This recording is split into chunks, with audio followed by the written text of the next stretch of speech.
Elena Carter and her friends were disgusted when they saw Derek Vaughn make the cheer squad at Westfield High. To them, she was a black girl who didn't belong among their traditionally white cheerleaders, so they tried to get rid of her the only way they knew how, by attacking. But what Derek couldn't see beneath Elena's composed silence was tactical training from her Navy SEAL father. They thought she was helpless, that she'd crumble like all his previous victims. He was catastrophically wrong. Elena Carter was about to teach him exactly what happened when entitled Bullies fatally underestimated a soldier's daughter. The gymnasium buzzed with nervous energy as 23 girls lined up for final cheer team announcements. Elena stood third from the left, her hands steady at her sides despite the hammering in her chest. She'd nailed every routine, hit every mark, and smiled until her cheeks ached during 3 grueling days of tryouts. "Ladies, you've all shown incredible spirit and dedication," Coach Peterson began, her clipboard held like a shield. "This year's Westfield High varsity cheer team will represent our school with pride and excellence." Elena's eyes swept the gym, taking in the sea of blonde ponytails and spray tans surrounding her. She caught sight of the football team, filtering in through the side doors. Their practice had just ended. Derek Vaughn led the pack, his quarterback swagger evident even in sweaty practice gear. Cole Riggs flanked him, thick arms crossed over his chest, while Ryan Pierce trailed. Behind, desperate to belong. "The following girls have earned their place on this year's squad," Coach Peterson continued, reading through the list alphabetically. Each name was met with squeals and embraces. "Elena Carter." The words hit her, like lightning. She'd made it, actually made it. Around her, congratulations mixed with barely concealed surprise from some of the other girls. Elena kept her expression controlled, professional, the way her father had taught her. From across the gym, she felt eyes on her. Derek Vaughn was staring, his jaw tight. He leaned over to whisper something to Cole, who shook his head with disgust. Ryan just looked confused, following his friend's lead. "Congratulations to our new Eagles," Coach Peterson clapped. "Team, meeting tomorrow after school. We have a lot of work ahead of us before homecoming." As the celebration continued around her, Elena gathered her gym bag and headed for the exit. The football players had positioned themselves near the doors, a convenient coincidence that made her pulse quicken. "Excuse me," she said politely, trying to pass. Derek stepped slightly to the right, not quite blocking her path, but making it clear she had to squeeze by. "So, you're the new addition to our cheer squad." "That's right," Elena met his gaze directly. Interesting choice by Coach Peterson. Cole's voice carried just enough volume for nearby students to hear. "Very progressive." "I earned my spot just like everyone else," Elena replied evenly. Ryan shifted uncomfortably but stayed silent as Derek smiled, the kind of smile that never reached his eyes. "Oh, I'm sure you did. It's just that our fans have certain expectations about what their cheerleaders should look like." The words hung in the air like smoke. Other students slowed their conversations, sensing tension. "And what exactly should they look like?" Elena asked, her voice steady despite the heat building in her chest. "You know," Derek shrugged. "Traditional. The kind of girls who represent Eagle pride. Blonde hair, school spirit, the whole package," Cole added. "Like Barbie dolls," Elena tilted her head slightly. Cole stepped forward. "Like girls who belong here. Girls who understand what this school is about." "I understand perfectly." Elena adjusted her bag strap. "This school is about excellence, academics, and representing our community with pride. That's exactly what I plan to do." Derek's smile faltered for just a moment before returning. "We'll see about that. Football season's a long road. Lots of games, lots of pressure. Not everyone's cut out for it." "Good thing I am." She pushed past them without another word, feeling their stares burn into her back. The harassment started small, almost innocent enough to dismiss as coincidence. Monday morning, Elena arrived at her locker to find it slightly ajar. Her combination lock hung open, and someone had rearranged her books. Nothing was missing, just disturbed. She glanced around the hallway, catching Derek Vaughn's eye. Lockers down. He was talking to some sophomore girl, but his attention kept drifting to Elena. "Weird," she muttered. reorganizing her textbooks. By third period, word had spread about the new cheer roster. Elena felt the stares in every hallway, heard the whispered conversations that stopped when she passed. Some students smiled encouragingly, but others looked confused, like she was a puzzle they couldn't solve. "Hey, Elena," Sophia Bennett, one of the senior cheerleaders, caught up with her after English class. "I'm so excited you made the team. We're going to have such an amazing season." "Thanks, Sophia. I can't wait to get started. Don't let anyone make you feel like you don't belong, okay? You earned this just like the rest of us." The fact that Sophia felt the need to say it confirmed what Elena already suspected. People were talking. During lunch, she sat with her usual group of friends from Honor Society when Cole Riggs walked past their table. His shoulder bumped her chair hard enough to jostle her backward. "Oops," he said without stopping or looking back. Her friend Jessica frowned. "That was weird. Cole's never that clumsy." "Maybe he's having an off day," Elena replied. But she was already cataloging the incident in her mind. The real message came during 7th period study hall. Elena pulled out her phone to check the time and found a notification from Instagram. Someone had tagged her in a post. The image was a screenshot of the school's announcement about the new cheer team, with Elena's name circled in red. The caption read, "Guess Westfield's going woke now. RIP Real Eagle Pride. Not my cheerleader." The post had already garnered 37 likes and a handful of comments that made her stomach turn. Most were carefully worded to avoid outright slurs, but the message was crystal clear. "Diversity hire much? She doesn't even look like she belongs here." "There goes the neighborhood." Elena screenshotted everything before blocking. The account, which belonged to someone named Eagle Pride 2024, obviously fake. Her hands shook slightly as she put her phone away. That afternoon at cheer practice, the tension was palpable. Coach Peterson ran them through basic routines, but Elena could feel the sideways glances from some of her teammates. Sophia and A. Few others were genuinely welcoming, but others seemed to be waiting to see what would happen. "All right, ladies, let's run through the homecoming routine one more time," Coach Peterson called out. "Elena, you'll be in the back row, for now until you learn all the formations." As they lined up, Haley Dawson, a junior with perfectly curled blonde hair, positioned herself directly in front of Elena. During the routine, she kept stepping backward slightly, forcing Elena to adjust her spacing. "Sorry," Haley would whisper each time, still getting used to the new formation. By the end of practice, Elena had been stepped on twice and elbowed once during a turn sequence, all accidents, according to Haley's apologetic smile. Walking to her car, afterward, Elena noticed the football team finishing their practice on the adjacent field. Derek Vaughn was deep in conversation with Coach Reynolds, both of them glancing toward the parking lot where the cheerleaders were loading their gear. Her phone buzzed with a text from her father. "How was the first practice, Warrior?" She typed back, "Fine," then deleted it. "Good. Learning the routines. Pick you up for dinner? Want to hear all about it. I'll drive myself home. See you there." That evening, sitting across from her father at their kitchen table, Elena picked at her grilled chicken while Commander Carter studied her with the intense focus that had made him an effective military leader. "You're quiet tonight," he observed. "Just tired. New team? Lots to learn." "Uh-huh." He set down his fork. "And how are your new teammates treating you?" Elena hesitated.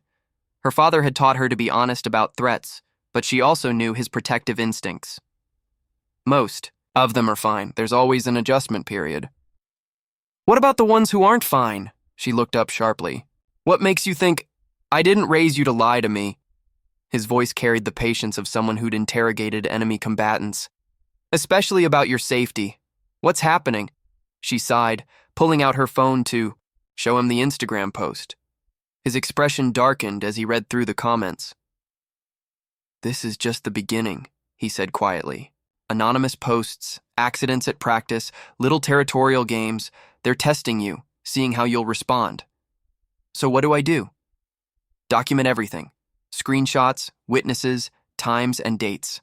But don't react yet. Let them show their hand. And if it escalates, Commander Carter's smile was razor thin. Then we'll discuss your options. But for now, you stay alert and you stay smart. They picked the wrong girl to intimidate. As Elena headed upstairs to work on homework, she didn't notice the black pickup truck that had been parked across the street for the past hour, or the three figures inside, watching her house with growing resentment. Tomorrow would bring new challenges, and Derek Vaughn was already planning his next move. The harassment escalated over the next 2 weeks like water building behind a dam. Tuesday morning, Elena found her cheer shoes missing from her gym locker. She'd left them there after practice the night before, and now they were gone. Coach Peterson had to lend her an old pair that were 2 sizes too big. "That's strange," Sophia said, frowning. "Who would take someone's shoes?" "Maybe they fell out," Haley suggested with fake concern. "These old lockers are so unreliable." Elena said nothing, but she noticed Derek Vaughn smirking at her oversized shoes during their shared chemistry class. Wednesday brought a new low. Someone had left a banana on her car windshield with a note. "Monkey see, monkey do." Elena crumpled the paper and threw both items in the trash, but her hands shook with rage as she drove home. Thursday, she arrived at her locker to find it vandalized. Someone had scratched "Go home" into the metal door. When she reported it to Principal Martinez, he sighed heavily. "I'll have maintenance look at it, but vandalism is hard to prove without witnesses. Are you sure you want to make a big deal about this? Sometimes it's better to let these things blow over. So I should just accept someone destroying school property because of my race." Now, Elena, let's not jump to conclusions about motivation. What other motivation would there be? Principal Martinez shifted uncomfortably. "I'll have a talk with some students, see what I can find out. In the meantime, maybe keep a low profile." That afternoon, the real message came during lunch. Elena was walking past the football table when Cole Riggs stuck his foot out. She stumbled, but caught herself. "Watch where you're going," he said loudly enough for half the cafeteria to hear. "You tripped me." Cole stood up, all 6'3" of him towering over her. "You calling me a liar?" The cafeteria went quiet. Derek Vaughn and Ryan Pierce flanked Cole, creating a wall of Letterman jackets. "I'm saying you need to move your foot," Elena replied evenly. "Or what?" Derek stepped forward. "You going to run crying to Daddy?" "Oh, wait. I heard he's some kind of military guy. Must be embarrassing having a daughter who can't handle high school." The words hit like a slap. Elena felt heat rise in her cheeks but kept her voice steady. "At least my father taught me how to be a decent human being." Cole's face flushed red. "You think you're better than us? Walking around here like you own the place? I think I belong here as much as anyone else." "No," Ryan finally spoke up, his voice shaky but determined to impress his friends. "You really don't." Several students had pulled out phones, sensing drama. Elena realized she was outnumbered and surrounded, with dozens of cameras potentially recording her humiliation. "We'll see about that," she said quietly, then walked away. Behind her, she heard Derek's voice carry across the silent cafeteria. "Yeah, walk away. That's what you people do best." The phrase "you people" echoed in her head for the rest of the day. Friday brought the incident that changed everything. It was game day, and the entire school buzzed with excitement for the homecoming matchup against their rivals. Elena had finally learned the routines well enough to move up to the second row, and despite everything, she felt a genuine thrill about performing in front of the crowd. She was walking toward the gym for final preparations when she noticed the puddle. Recent rain had created a muddy depression right outside the entrance, about 3 feet wide and 6 inches deep.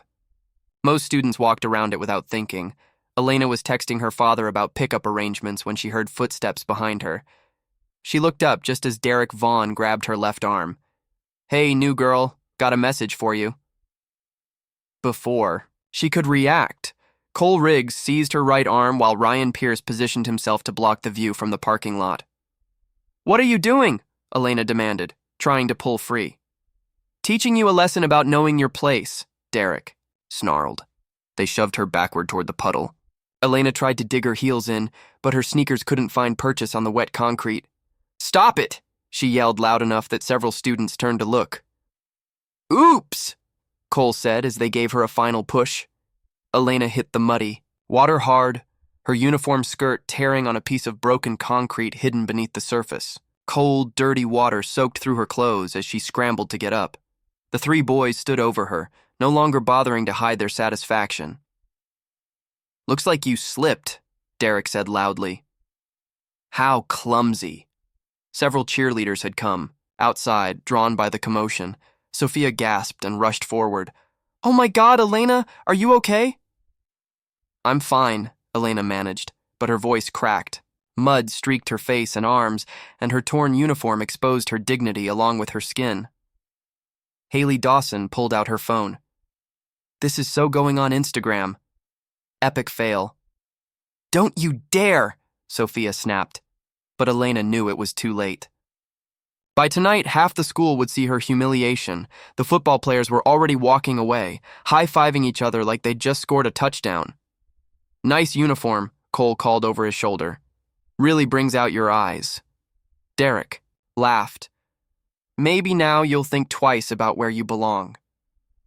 Elena sat in the muddy water for another few seconds, not because she couldn't get up, but because she needed to memorize this moment.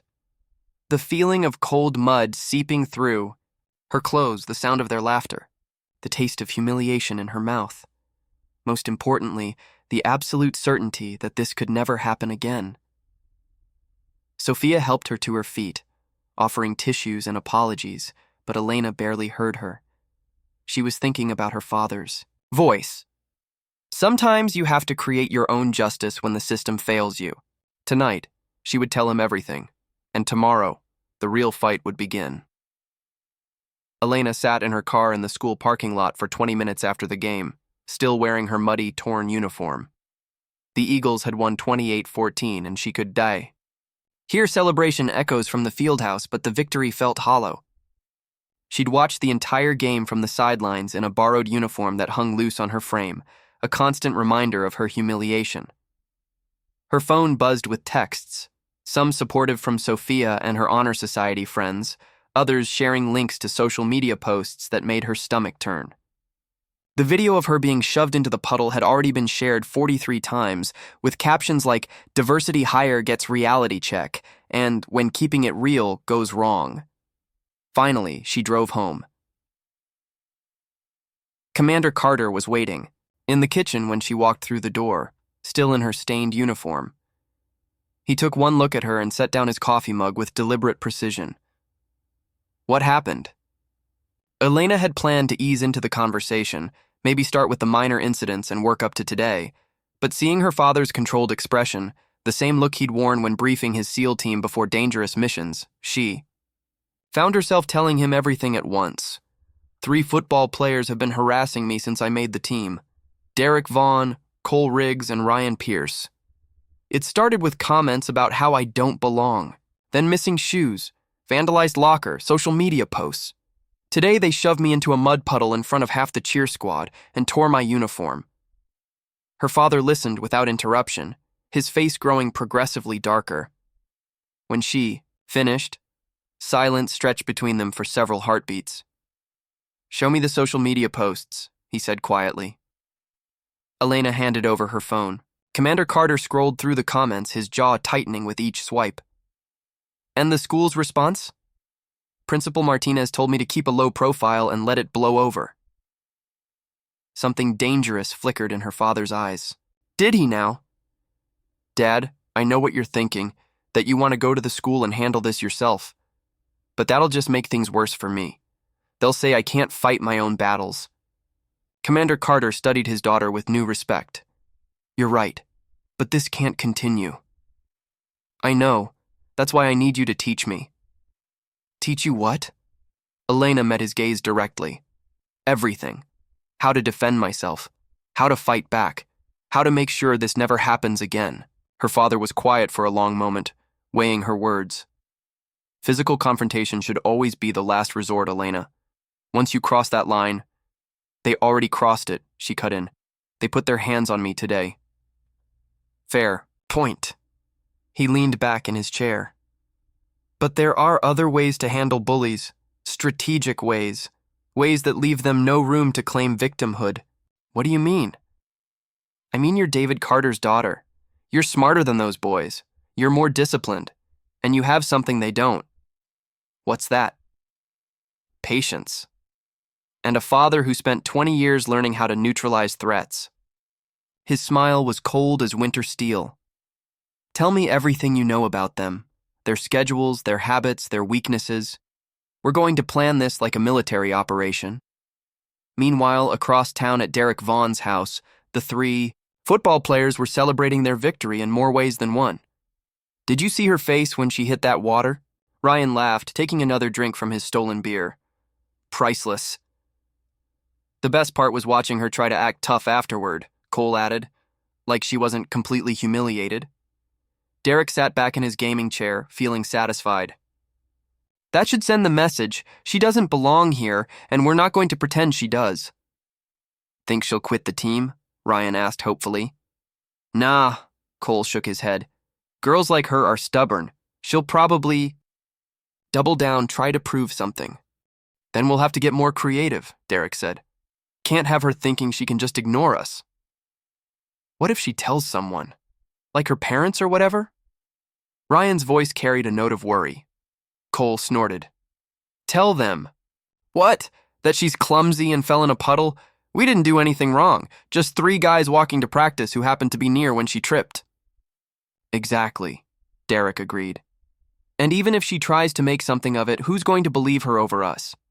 My dad practically built the new gymnasium. Cole's dad is on the school board. We're Eagle royalty, and she's... He shrugged. Not. Ryan nodded eagerly. Plus, Coach Reynolds loves us. Principal Martinez isn't going to mess with the football program over some diversity cheerleader having an attitude problem. Speaking of which, Cole pulled out his phone. Check this out. He showed them a group text thread with several other football players and their girlfriends. The video of Elena's humiliation was making the rounds, with commentary that grew cruder with each share. Tommy Williams said his girlfriend might quit the team if they don't do something about the problem, Cole reported. Apparently, some of the girls are getting uncomfortable. Good, Derek said. Let them be uncomfortable. Maybe they'll pressure Coach Peterson to make some roster changes. What if that doesn't work? Ryan asked. Derek's expression hardened. Then we escalate. Make her so miserable she has no choice but to transfer schools. How far are we talking? Cole leaned forward, interested. As far as it takes. This is our school, our team, our traditions. I'm not letting some outsider ruin what we've built here. Back at the Carter house, father and daughter were deep in strategic planning. The key to any successful operation is intelligence gathering, Commander Carter explained. You need to know your targets better than they know themselves. What motivates them? What scares them? What would hurt them most? Derek Vaughn is the leader, Elena said. Star quarterback, rich family. His dad owns Vaughn Construction. They built half the buildings in town. Vulnerabilities? He's being recruited by several colleges. Football is everything to him. Good. What about the others? Cole Riggs. His father is on the school board. Cole's not as smart as Derek, but he's more violent. Scholarship kid. I think football is his ticket out. And the third one? Ryan Pierce. Follower, not a leader. Desperate to fit in with the other 2. Parents are divorced, lives with his mom. Commander Carter nodded approvingly. You've been paying attention. Now lesson 1, never attack when your enemy expects it. They're feeling confident right now, untouchable. That's when they make mistakes. What kind of mistakes? The kind that leave evidence, the kind that expose them for what they really are. He stood up. But first, we need to make sure you can protect yourself if this gets physical again. You mean fight training? I mean survival training. There's a difference. His expression grew serious. What happened today was just the beginning, Elena. They're going to escalate because you didn't break. Are you prepared for that? Elena thought about the mud, the laughter, the cameras recording her humiliation. I'm prepared for whatever it takes. Then we start tomorrow. But remember, we're not just teaching you to fight, we're teaching you to win. Saturday morning brought Elena's first lesson in what her father called tactical awareness. They started at 6 a.m. in the basement, which Commander Carter had converted into a training space years ago. Punching bags hung from reinforced ceiling beams, and thick mats covered the concrete floor.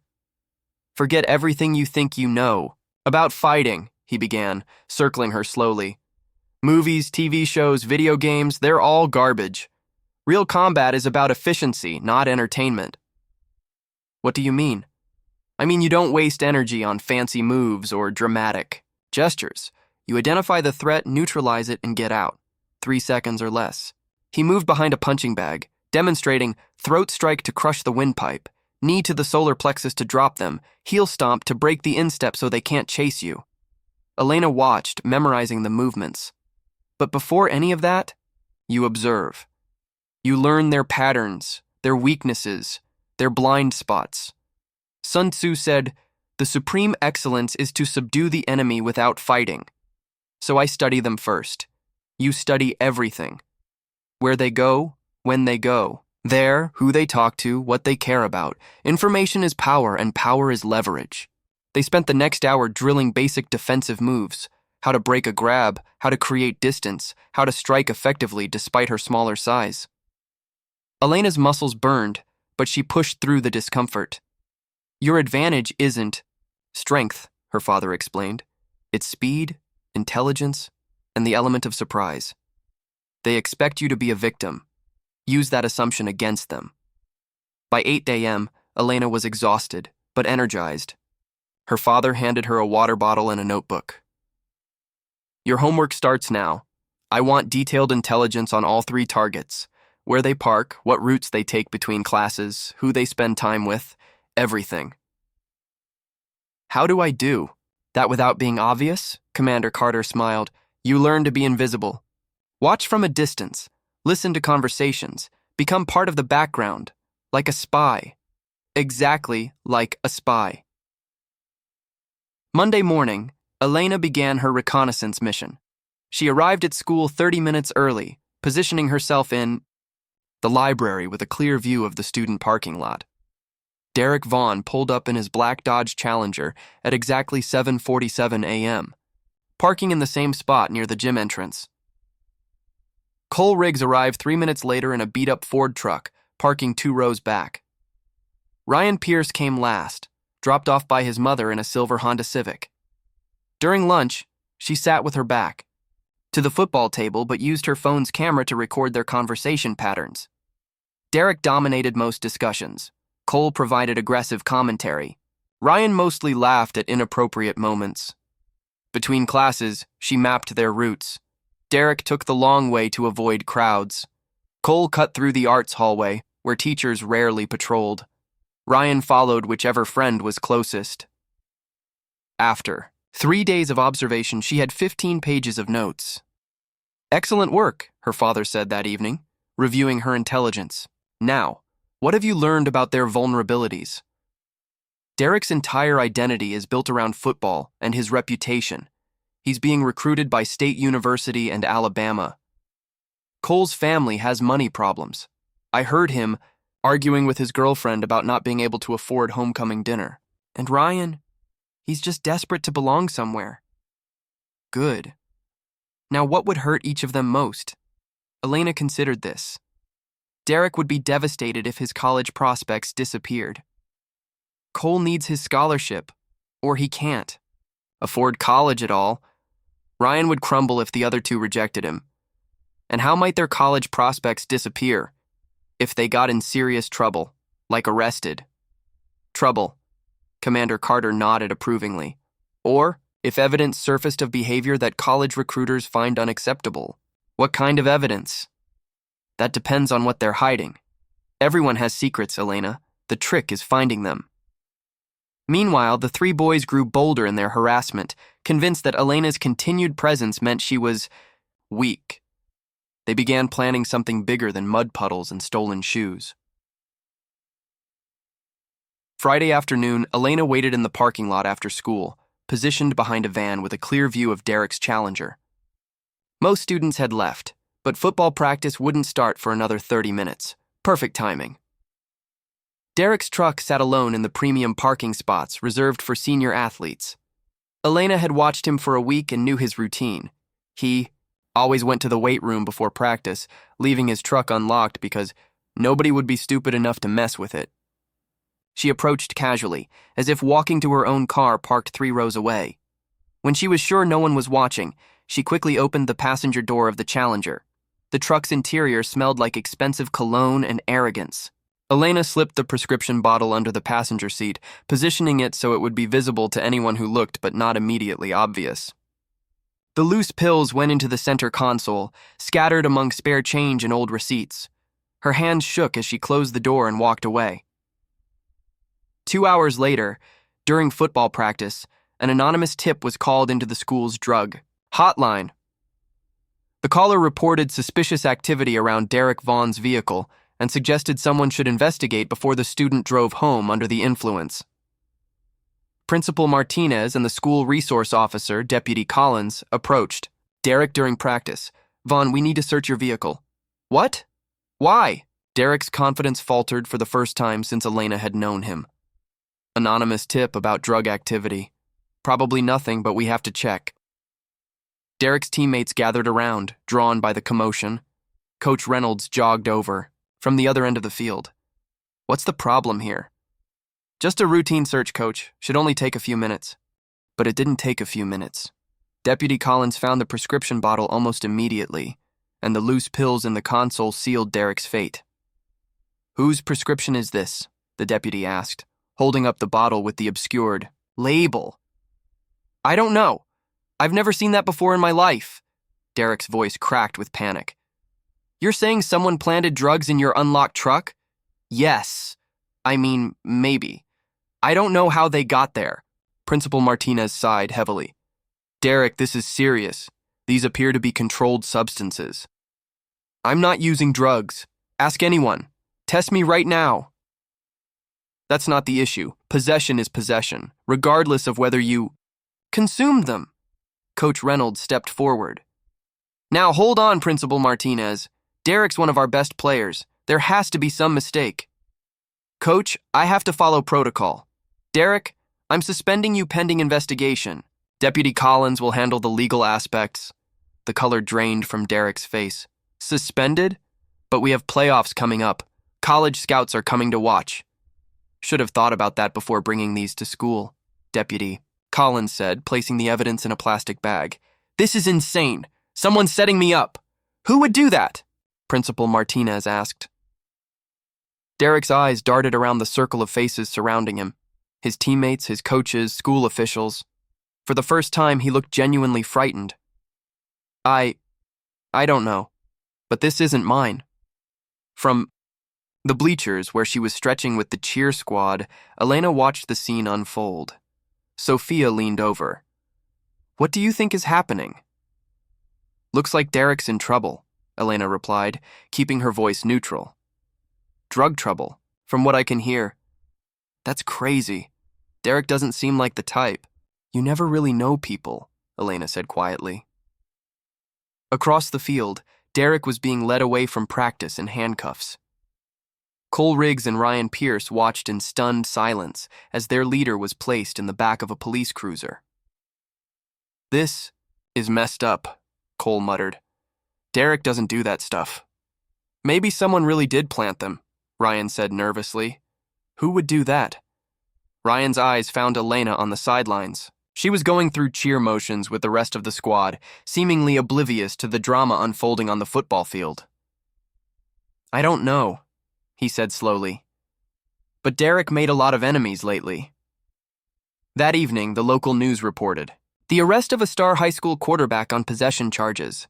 Derek's father hired an expensive lawyer within hours, but the damage was already done. State University withdrew their recruitment offer that night. Alabama followed suit the next morning. At the Carter house, Elena and her father watched the news coverage over dinner. Phase 1 complete, Commander Carter said quietly. I should feel good about this, Elena said, pushing food around her plate. But I just feel empty. That's normal. Justice isn't always satisfying in the moment. But ask yourself this. How many other students won't be bullied because Derek Vaughn learned there are consequences to his actions? Elena nodded, thinking about all the kids who might avoid the humiliation she'd endured. What's phase 2? Cole Riggs, and this time we're going to let him destroy himself. Derek's arrest sent shockwaves through Westfield High. By Monday morning, everyone knew the star quarterback was facing serious charges and had lost his college scholarships. The football team looked shell-shocked, and Cole Riggs had stepped into the leadership vacuum with barely contained rage. "This is all wrong," Cole said loudly during lunch, his voice carrying across the cafeteria. "Derek doesn't do that stuff. Someone set him up." His girlfriend, Ashley, rubbed his shoulder soothingly. "Maybe the charges won't stick. Maybe he'll get his scholarships back." "No way.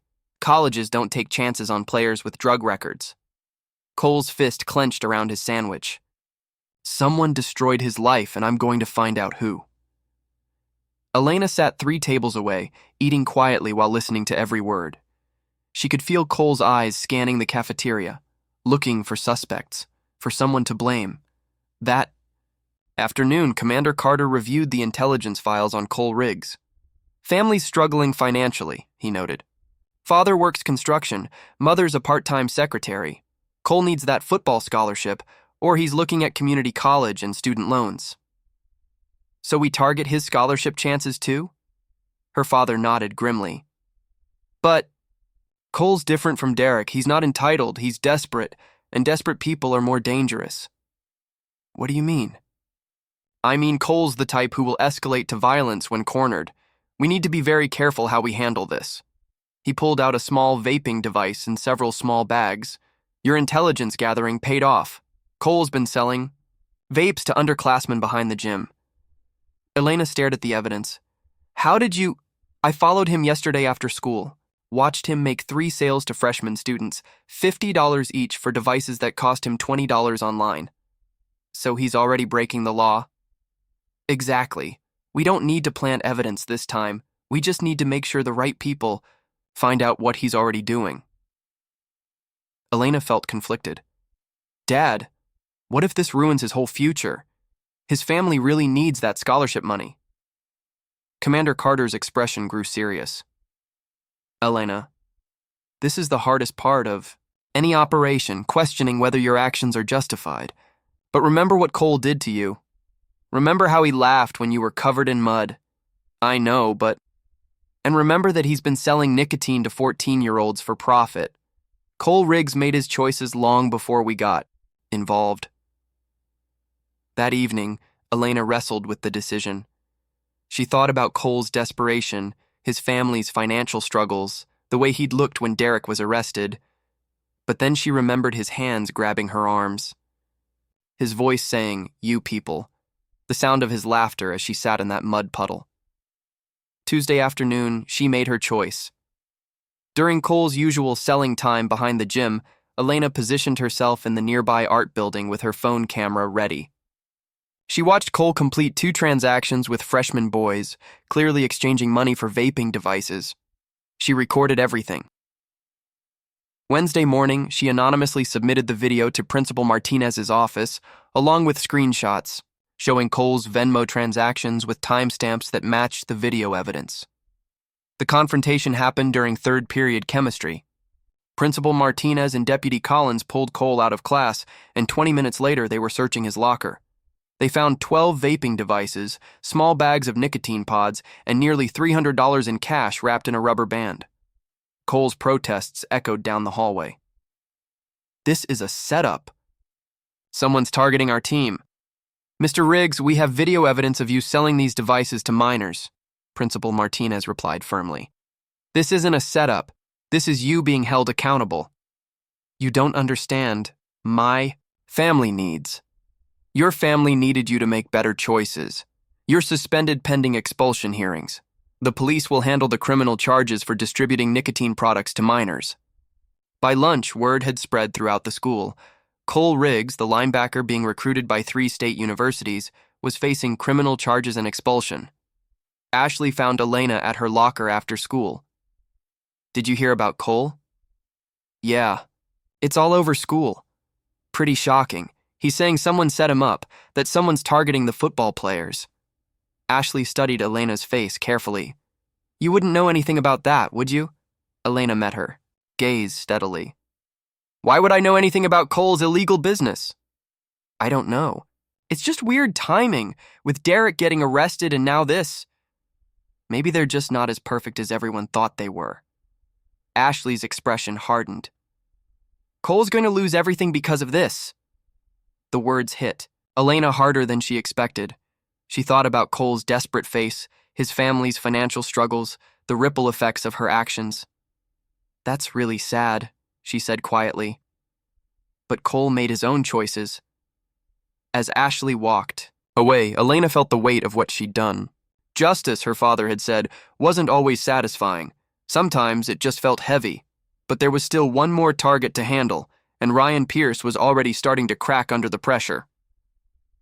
With Derek expelled and Cole facing criminal charges, Ryan Pierce had reached his breaking point.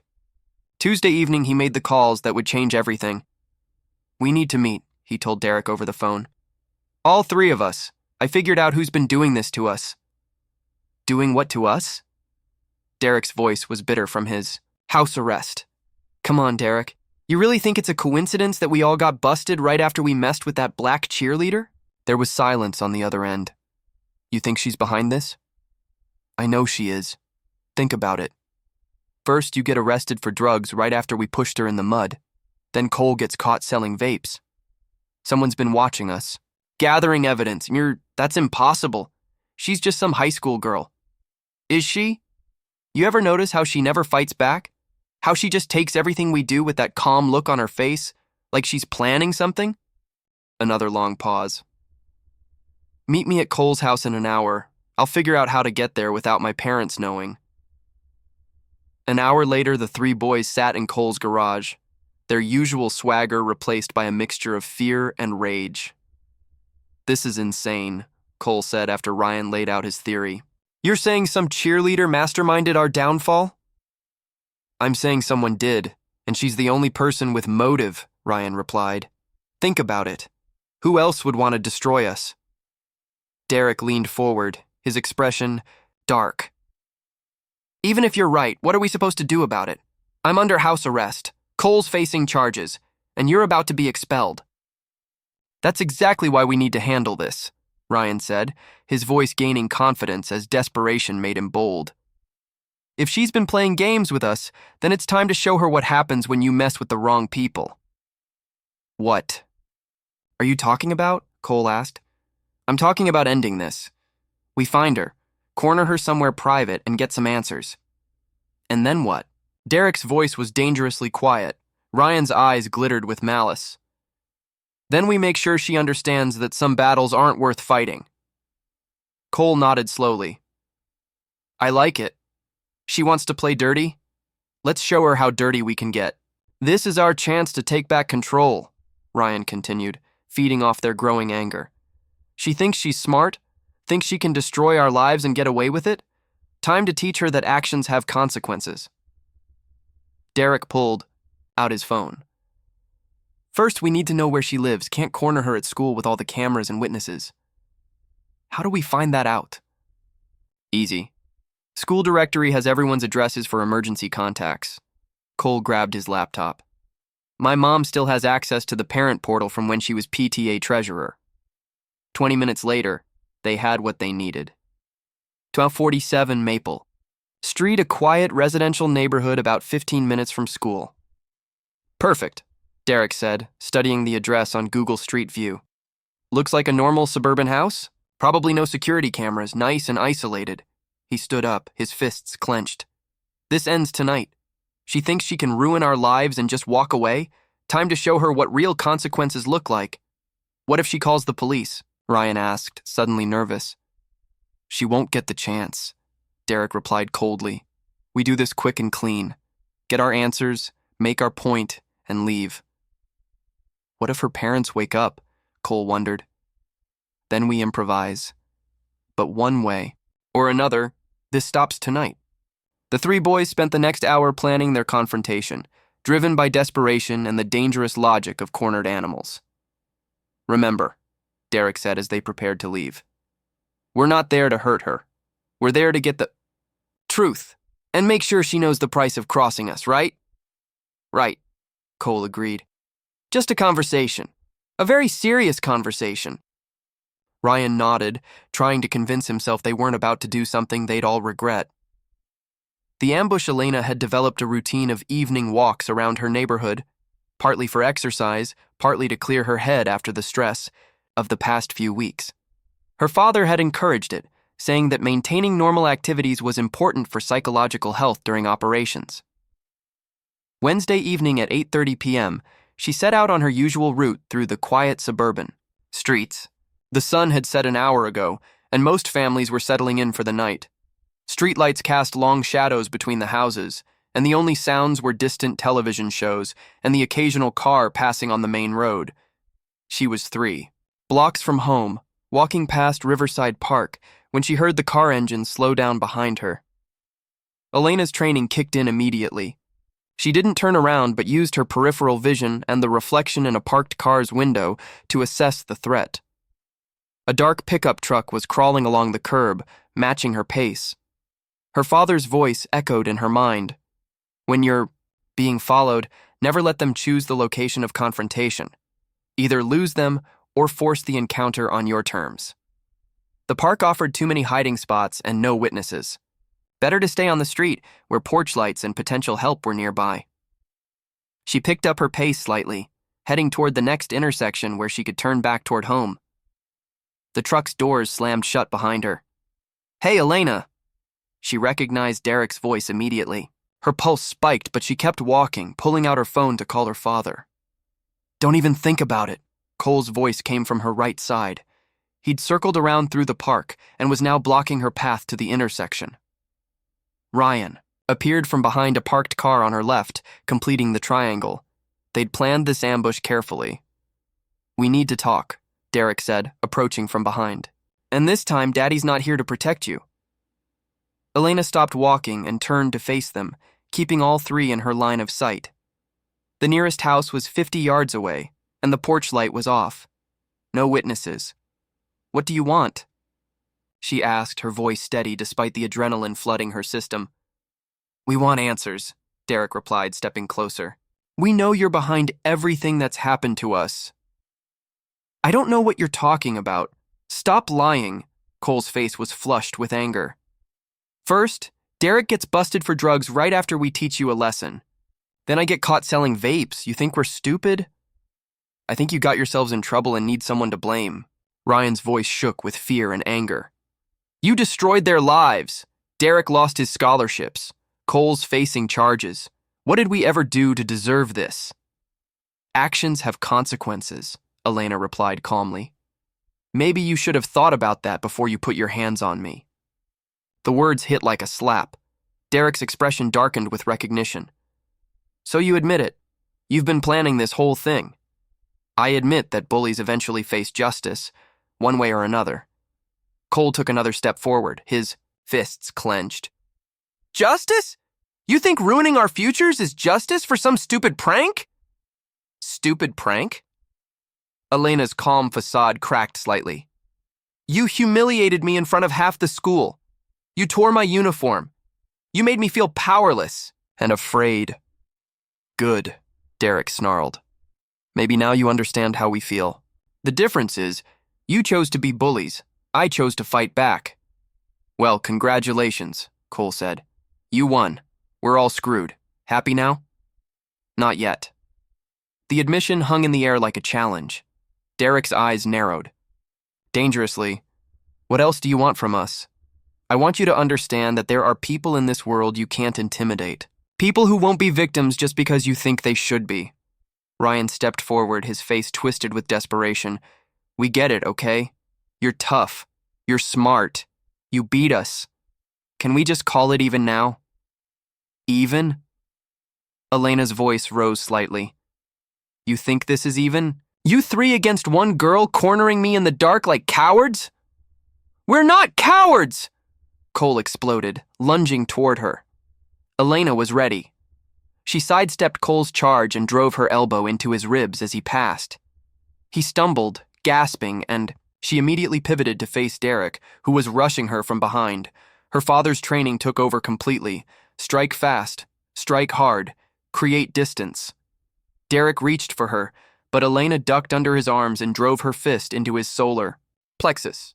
As he doubled over, she brought her knee up toward his face, but he managed to twist away at the last second. Ryan tried to grab her from the side, but Elena spun and caught his wrist, using his momentum to flip him over her hip. He hit the asphalt, hard, crying out in pain. Cole had recovered and came at her again, this time more cautiously. He was bigger and stronger, but Elena was faster and better trained. She feinted left, then struck right, her palm striking his nose with a sharp crack. Blood spurted as he staggered backward. Derek, still winded but furious, pulled something from his pocket. A knife. "Enough games," he gasped. "You want to play war? Let's play war." The blade gleamed under the streetlight as he advanced. Elena's mind went crystal clear, every lesson her father had taught her about weapon defense flooding back. "Derek, don't!" Ryan called out from the ground. "This is crazy!" But Derek was beyond reason, driven by desperation and rage. He lunged with the knife, aiming for her midsection. Elena caught his wrist with both hands, using his forward momentum to redirect the blade away from her body. She twisted sharply, applying pressure to his thumb joint until he cried out and dropped the weapon. Before he could recover, she drove her knee into his stomach and followed with an uppercut that snapped his head. Derek collapsed, semi-conscious and bleeding. 3 opponents down in less than 30 seconds. Elena stood over them, breathing hard but unhurt as the reality of what had just happened sank in. These boys had cornered her in the dark with a knife, and she'd beaten all 3 of them. In the distance, she heard sirens approaching. Someone had called the police. Time to face the consequences. All of them. The first police cruiser arrived within 3 minutes, its flashing lights cutting through the darkness of the suburban street. Officer Martinez stepped out, hand resting on her weapon as she assessed the scene. 3 teenage boys on the ground, in various states of injury. One girl standing calmly nearby, a knife glinting on the asphalt. "Nobody move," she commanded. "Hands where I can see them." Elena raised her hands slowly. "Officer, my name is Elena Carter. These 3 boys cornered me, and one of them pulled a knife. I defended myself." Cole was sitting up, blood streaming from his broken nose. "She attacked us. We were just trying to talk to her." "With a knife?" Officer Martinez asked, pointing to the weapon near Derek's unconscious form. "That's not ours," Ryan protested, struggling to his feet with a grimace. "She must have planted it." A second cruiser arrived, followed quickly by an ambulance. Officer Martinez's partner, Deputy Collins, began securing the scene while paramedics checked on Derek, who was groggy, coming to consciousness. "I need to call my father," Elena said calmly. "You're not calling anyone until we sort this out," Officer Martinez replied. "What happened here?" "They followed me from my house and cornered me. They threatened my family earlier this week, and tonight they came to make good on those threats." "That's a lie!" Cole spat blood onto the sidewalk. "She's been setting us up for weeks. She got Derek arrested, got me busted for selling vapes, and now she's trying to frame us for assault." Deputy Collins looked up from where he was photographing the knife. "This matches the description of a blade stolen from Vaughn's garage. Last week. Family reported it missing." Derek's eyes went wide as he sat up against the ambulance bumper. "I didn't steal anything. Someone's been planning this." At that moment, Commander Carter's truck roared around the corner. He'd been monitoring police scanners and recognized his daughter's name in the dispatch. He parked quickly and approached the scene, his military bearing evident in every step. "Sir, this is a crime scene," Officer Martinez warned. "That's my daughter," he replied, pulling out his ID. "Commander David Carter, retired Navy SEAL. What's her status?" "She appears uninjured. Claims she was attacked by these 3 boys." Commander Carter surveyed the scene with professional eyes, 3 larger opponents down, his daughter standing calmly, a weapon that clearly didn't belong to her. Pride and concern warred in his expression. "Elena, are you hurt?" "No, Dad, I'm fine. Did you follow protocol?" "Yes, sir. I tried to avoid confrontation, called for help when I couldn't, and used minimum necessary force when cornered." Officer Martinez frowned. "Protocol? What kind of protocol?" "Self-defense training," Commander Carter explained. "I've been teaching my daughter basic protection techniques since these boys started harassing her at school." "Harassing her how?" Before Elena could answer, Cole exploded. "This is insane! She's been destroying our lives! Derek lost his college scholarships because of her!" "Because he brought drugs to school," Elena replied evenly. "Drugs? You planted?" "Prove it." Deputy Collins stepped forward. "We're going to need everyone to come down to the station for statements. This is a complex situation with multiple allegations." "My daughter won't be answering questions without a lawyer present," Commander Carter said firmly. "Dad, it's okay. I have nothing to hide." Derek struggled to his feet, supported by a paramedic. "You hear that? She has nothing to hide, because she planned everything perfectly." "Planned what exactly?" Officer Martinez asked. "Getting revenge on us, for putting her in her place at school." The words hung in the air like an admission of guilt. Commander Carter's expression hardened. "So you admit to targeting my daughter at school?" Ryan, realizing Derek's mistake, tried to backtrack. "It wasn't like that. It was just normal high school stuff." "Normal?" Elena's voice carried an edge of anger for the first time. "Shoving me into a mud puddle and tearing my uniform in front of everyone was normal?" "You didn't belong on our team," Cole shouted. "You never belonged at our school." Officer Martinez exchanged glances with her partner. The racial undertones of the boys' statements were becoming impossible to ignore. "I think we need to have some very serious conversations downtown," she said, "about harassment, assault with a deadly weapon, and civil rights violations." "Civil rights?" Ryan's voice cracked with panic. "Targeting someone because of their race is a federal crime, son. And from what I'm hearing, that's exactly what happened here." The three boys looked at each other with growing horror as the legal implications sank in. What had started as harassment over a cheer squad position was now potentially a federal hate crime investigation. "Commander," Carter placed a protective hand on his daughter's shoulder. "Officer Martinez, my daughter has been documenting harassment for weeks. We have evidence of escalating threats and racial targeting. Tonight was the inevitable culmination. We'll need to see that evidence. You'll have it within the hour." As the boys were loaded into separate police cars, Elena finally allowed herself to breathe. The confrontation was over, but the real battle for justice was just beginning. The weeks following the arrest transformed Elena's life in ways she never could have anticipated. What had started as a personal fight for dignity became a national conversation about bullying, racial harassment, and justice in American schools. The first major shift came when the FBI opened a federal hate crime investigation. Agent Sarah, Kim, arrived at the Carter house 3 days after the attack, her badge and serious demeanor making the stakes crystal clear. The knife attack was just the culmination, Agent Kim explained to Elena and her father in their living room. "We've been building a case around the systematic harassment based on race. This goes beyond assault. It's a federal civil rights violation." Commander Carter nodded grimly. "What do you need from us?" "Everything. Every text message, every social media post, every witness statement. We're going to build an airtight case that sends a message." Meanwhile, the three boys' families were scrambling to manage the crisis. Derek Vaughn's father hired Harrison Wells, the most expensive criminal defense attorney in the state, for $50,000. Cole Riggs's family mortgaged their house to afford legal representation. Ryan Pierce's mother worked extra shifts to pay for a public defender. The media attention began with a local news report, but exploded when video of the fight surfaced. Someone's Ring doorbell camera had captured the entire confrontation, showing 3 large boys cornering one girl, Derek pulling a knife, and Elena systematically defeating all 3 attackers. "Teen girl fights off racist attackers," screamed the national headlines. Cable news programs ran the footage on loop. Social media exploded with support for Elena and outrage at the boys' actions. 2 weeks after the arrest, CNN's Anderson Cooper interviewed Elena and her father in their living room. Elena, when those 3 boys cornered you that night, what was going through your mind? Cooper asked. That this was what my father had been preparing me for, Elena replied calmly.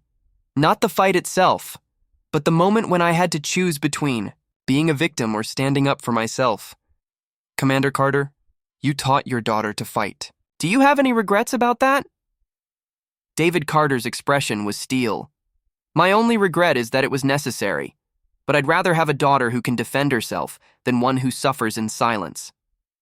The interview drew 20 million viewers and sparked national debates about self-defense, parental responsibility, and systemic racism in schools.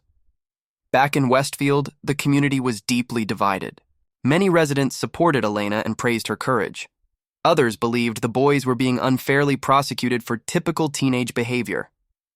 The school district found itself under federal investigation. Principal Martinez was placed on administrative leave pending review of how the harassment was handled. Coach Reynolds was fired immediately when investigators discovered he'd been aware of the boys' behavior and failed to report it. 3 months into the legal process, negotiations began in earnest. The evidence was overwhelming. Text messages planning the attack, social media posts full of racial slurs, witness testimony about months of harassment, the Ring camera footage showing the assault. Derek Vaughn's attorney, Harrison Wells, met with DA Rebecca Chen in her office on a rainy Tuesday morning. My client is willing to plead to simple assault, Wells offered. No hate crime charges, he serves 18 months and this all goes away quietly. Chen laughed coldly. Your client brought a knife to attack a 16-year-old girl because of her race. We have him on video. The plea is assault with a deadly weapon conspiracy and federal hate crime violations. 4 years minimum. That's his entire future.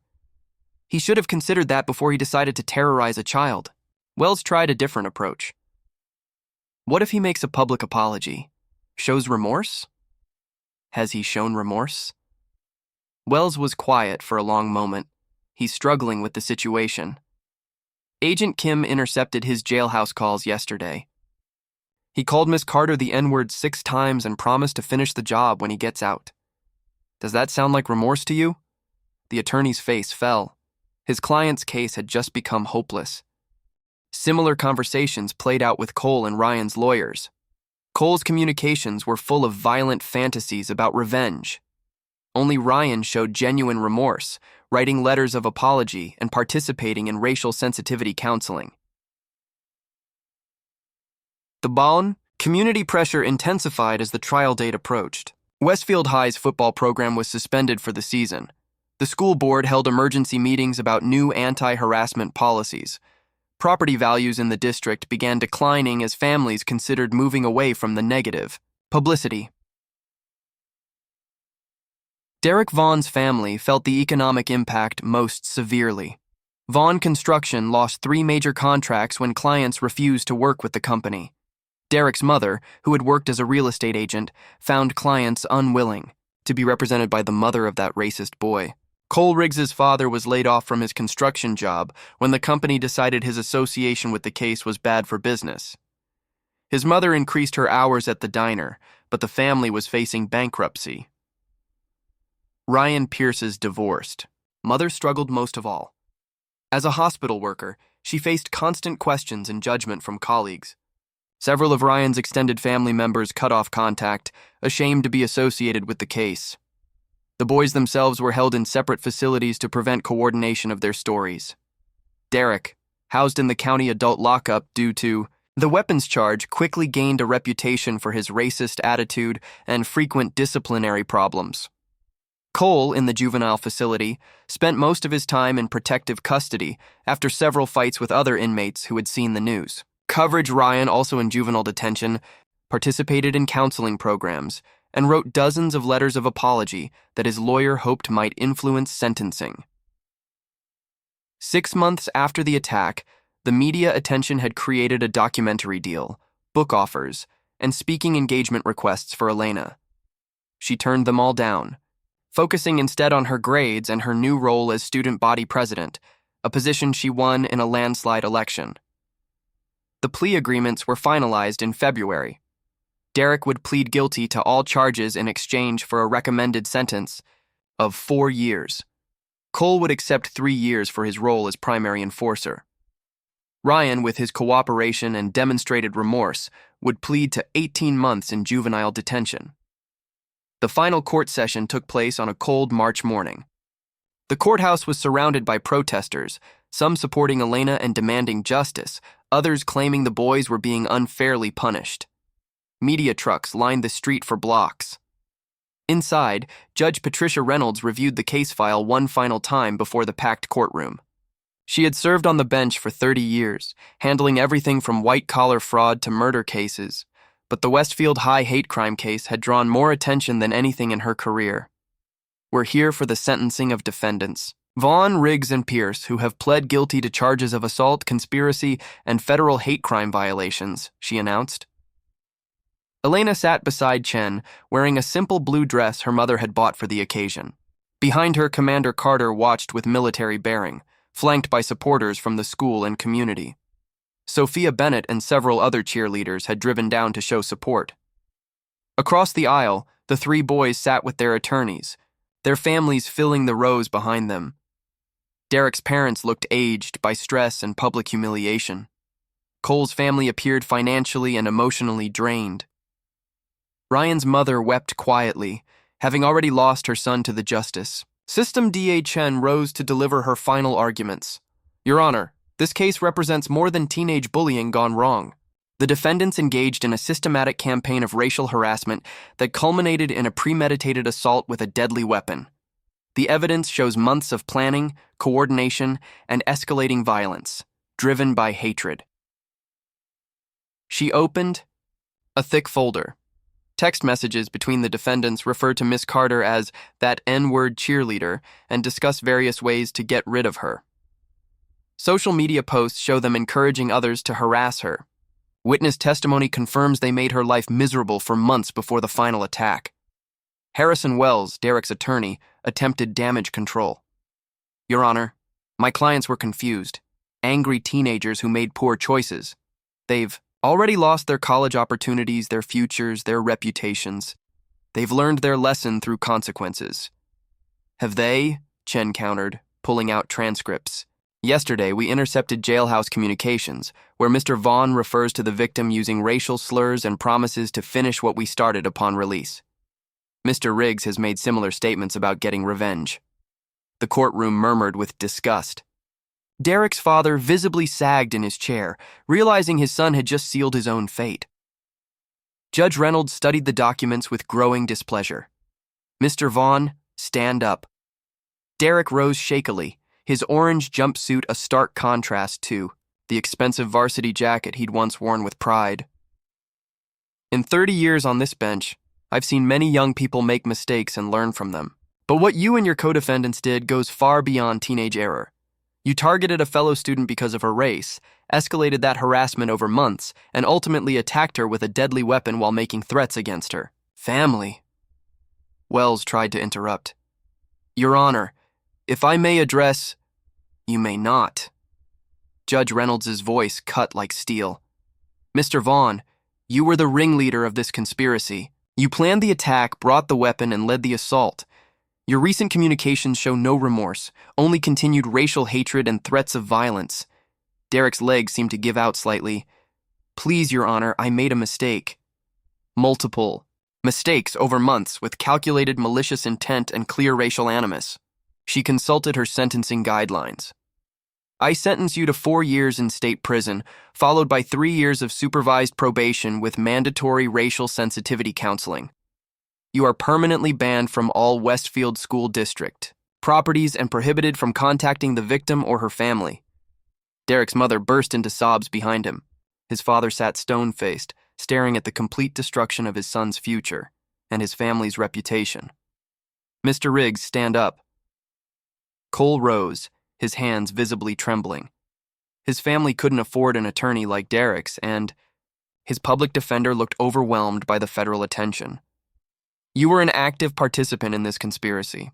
Your communications show you encouraged violence, used racial epithets repeatedly, and physically participated in the assault. She paused. 3 years state prison, 2 years probation, with the same counseling requirements and contact restrictions. Cole's knees buckled slightly. His girlfriend Ashley, who had stood by him through the early stages, had broken up with him months ago when the jailhouse recordings became public. Mr. Pierce. Ryan could barely stand, his face pale and streaked with tears. Unlike his co-defendants, he had spent months in genuine remorse, writing letters, participating in counseling, and cooperating fully with investigators. You were the follower in this group, but you participated willingly in racial harassment and assault. However, your cooperation with the investigation, your participation in counseling programs, and your demonstrated remorse distinguish your case. She took a breath. 18 months in juvenile detention, followed by 2 years probation and 500 hours of community service with racial justice organizations. Ryan's mother wept with relief. 18 months was devastating. But it wasn't the years-long sentence she'd feared. Judge Reynolds turned to address the packed courtroom. Let this case serve as a warning to every parent, every school administrator, and every young person watching. Hate crimes will be prosecuted to the fullest extent of the law in my jurisdiction. The defendants' futures were destroyed not by their victims' response to their attacks, but by their own choices to engage in racially motivated violence. She looked directly at Elena. Miss Carter, would you like to make a victim impact statement? Elena stood slowly, feeling the weight of every eye in the courtroom. The girl who had been shoved into a mud puddle 8 months ago was gone. In her place stood a young woman who had faced hatred and emerged stronger. I didn't want any of this to happen, she began, her voice clear and carrying to every corner of the silent courtroom. I wanted to make the cheer team, get good grades, and have a normal high school experience. These defendants took that choice away from me when they decided I didn't belong in their world. She turned to face the 3 boys directly. You thought you could intimidate me into disappearing. You thought your threats and violence would make me quit and transfer schools. Instead, you taught me that standing up to bullies is the only way to stop them from hurting other people. Her voice grew stronger. I hope prison teaches you what empathy and common decency couldn't. I hope you learn that every person deserves respect, regardless of their race. And I hope that when you get out, you spend the rest of your lives making up for the hatred you've spread. Derek's eyes blazed with unrepentant fury. Cole stared at the floor in shame. Ryan looked genuinely broken by remorse and the consequences of his choices. This court is adjourned. As the gavel fell, the courtroom erupted in controlled chaos. Reporters surged toward the exits to file their stories. The defendants were led away in handcuffs, their families following in various states of grief, anger, and devastation. Outside the courthouse, Elena and her father stood on the steps as cameras flashed around them and reporters shouted questions. Miss Carter, how do you feel about the sentences? Called a CNN correspondent. I feel like justice was served, Elena replied confidently. These boys learned that actions have consequences, no matter who your family is, how much money you have, or what you think you're entitled to. What message do you have for other students facing harassment? Document everything. Tell trusted adults, and remember that you have the right to defend yourself and demand justice. Commander Carter wrapped his arm around his daughter's shoulders as they prepared to leave. I'm proud of her for standing up for herself, and for every student who will never have to face what she faced because of her courage. As they walked toward their car through the crowd of supporters and media, Elena felt a weight lifting from her shoulders that she'd carried for almost a year. The fight was finally over, and justice had prevailed. The real victory wasn't just the prison sentences or the vindication in court. It was the knowledge that she had faced hatred and violence with courage, intelligence, and determination, and emerged victorious. 1 year later, Elena Carter stood at the podium in Westfield High's newly renovated auditorium, addressing an assembly about anti-bullying and racial justice. The irony wasn't lost on her, speaking in the same school where 3 boys had once tried to destroy her for the color of her skin. A year ago, I thought my biggest challenge would be learning cheer routines, she began, her voice carrying easily through the packed auditorium. I never imagined I'd have to fight for my right to exist in this school without harassment. The audience was silent, hanging on every word. In the front row sat Principal Williams, Martinez's replacement, along with the new coaching staff and school board members. The old guard that had enabled the harassment was gone, replaced by administrators committed to creating a safer environment. But I learned something important through all of this, Elena continued.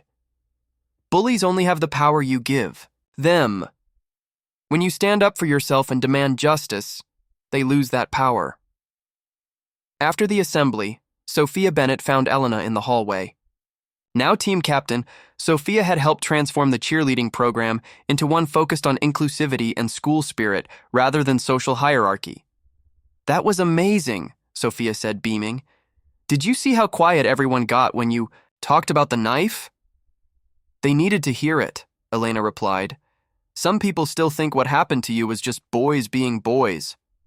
Not anymore, they don't. Not after seeing Derek Vaughn on the news last week. The news coverage had been devastating for Derek's image. He'd been involved in a racial incident at the state prison, attacking a black inmate and earning additional charges. His original 4-year sentence had been extended to 7. The Golden Boy quarterback was now a career criminal with a white supremacist reputation. Have you heard anything about Cole? Sophia asked. He's been writing letters, Elena said, apologizing, asking for forgiveness. My dad thinks he might actually be changing. Cole Riggs had taken a different path in prison. After being beaten up by other inmates who recognized him from the news, he'd requested protective custody and begun participating in educational programs. His letters to Elena, which she read but didn't respond to, showed genuine remorse and a growing understanding of his actions' impact. And Ryan? He gets out next month. His mom says he wants to transfer schools and start over somewhere else. Ryan Pierce had served his full 18-month sentence and completed his community service working with racial justice organizations. Unlike his former friends, he'd used his time in detention to educate himself about racism and its effects. His transformation appeared genuine, though Elena remained cautious about trusting it. That evening, Elena found her father in the basement gym, working out as he did every night. The space had evolved since her training began, new equipment, photos of her various achievements, and newspaper clippings documenting their victory. How did the assembly go? He asked, pausing his workout. Good. Kids are listening. Some of them shared their own stories about harassment afterward. Commander Carter smiled with pride. You've become quite the speaker. Harvard's going to be lucky to have you. Elena had been accepted to Harvard with a full academic scholarship.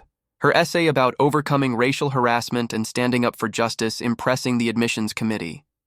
She'd also received scholarship offers from 12 other universities, all eager to recruit the girl who'd become a symbol of courage and resilience.